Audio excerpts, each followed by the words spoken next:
Hola, yo me llamo Sol y ella se llama Aymar. ¿Cómo se llama usted? Aymar. Bueno, Hoy les queremos presentar que nosotros tenemos un perro que se llama Terry.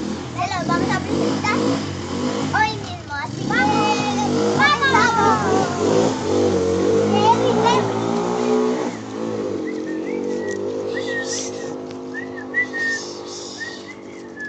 ¡Ay, El perro se se nos va! ¡Ay, está en la cochera!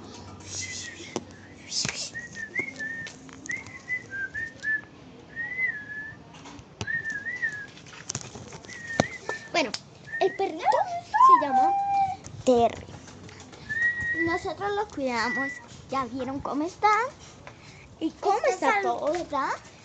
Pues ahorita, Él se puede. hace un ratito, Él se puede estaba parar. ladrando porque creo que otro dueño, que era el dueño pasado de él, lo abandonó, lo vio y ladró y ladró y ladró. Entonces, ¡Tenemos el truco de la botella! shame. Qué buena, está muy resaltado, uy, está muy buena. Ahora, gracias por ver este video. Y también suscríbete a nuestro canal para nunca perderte nuestros videos nuevos que subimos.